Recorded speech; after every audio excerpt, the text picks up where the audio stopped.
They're leaving Pittsburgh for Buffalo's walkable streets and historic homes, but are they looking in the right neighborhood? Ask Michelle, she's got the know-how, turning your someday into right now. Buying or selling, she's here to help to find your dream home.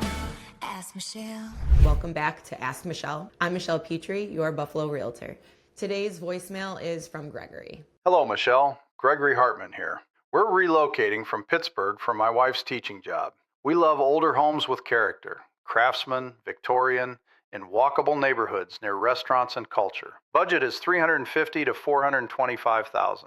Does Clarence still have that urban feel like Buffalo, or should we look elsewhere? Hi, Gregory. Thank you so much for your question. With your budget, you're going to find a lot more walkability in the city, and you're going to get a lot more urban feel. There isn't too much of that in Clarence. It's still very much a farm town. We're growing a lot. There's always a lot coming here, but the walkability aspect isn't going to be as big as I think you want it to be based on, your voicemail that you left. I would really suggest that you look in the city of Buffalo and areas such as Allentown, Elmwood Village, North Buffalo near Hurdle. There is so many places that you could walk to from your home, including shops, grocery stores, restaurants, bars, athletic facilities, all sorts of things. So I would really suggest looking in those areas. And the benefit of being in the city, it sounds like you want to be in more of an urban area.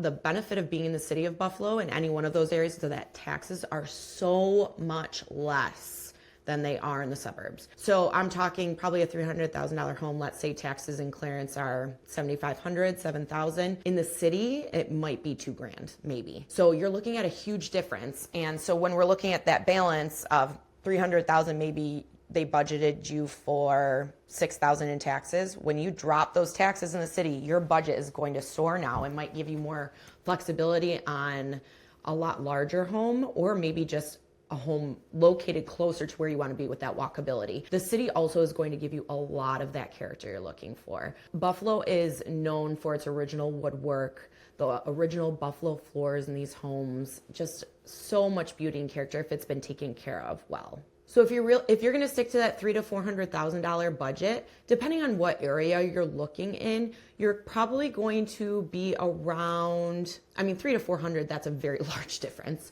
but you're going to be anywhere from, depending on how updated, maybe 1,200 square feet. If you need it less updated or open to it less updated, you probably get around 18 to 2,000 if you're in the city. But again, that depends on your taxes and how much more money you might be able to do a lot larger home as well. And the larger homes, the more traditional homes are the ones that have the more character. When you're looking at homes in the city, I would consider this: a driveway and off-street parking important to you. Think about that, and based on location-wise where you are at, because we do get a lot of snow.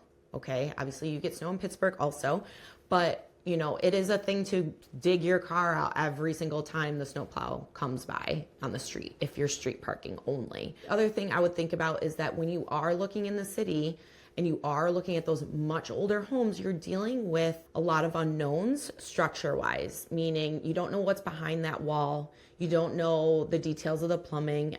There are disclosures that the sellers have to fill out to give us the most information possible, but they may not always be accurate. So you could look at a little bit more maintenance and expensive repair if things do happen that way. Not saying it's not worth it, but it's just something I do like to let people know. Always harder to work on the older homes than the newer homes. If you are looking for walkability and just like, hey, it'd be nice on a Saturday to get up and go to a coffee shop, I would suggest being right near Four Corners and Clarence, because they do have the Clarence Center Cafe, which is really lovely. There's a couple restaurants right in there. There's a lot of neighborhoods that you can walk. I don't know if you guys have a dog or just go for weekend walks. The bike path goes right near there as well. So that could be a good option for you, but it's not walkability of like grocery stores, shopping, like big shopping, things of that nature. You can take the bike path all the way to Transit Road, but again, that is not a simple walk out on a Saturday morning to get there.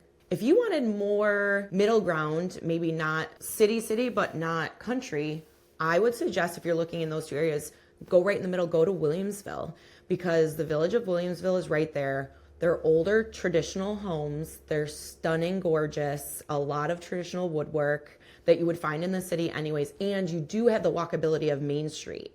So you're gonna have restaurants all through there. Eagle House, Brightsmith, Share, all the way down to Spot Coffee, Overwinter Coffee. I mean, there's everything in between, and stores, cute shops.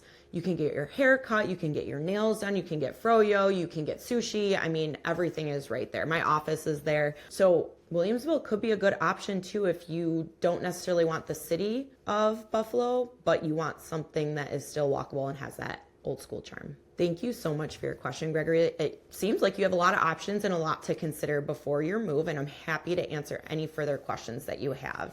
If you have your own question, comment below because I'd love to answer it on the next show.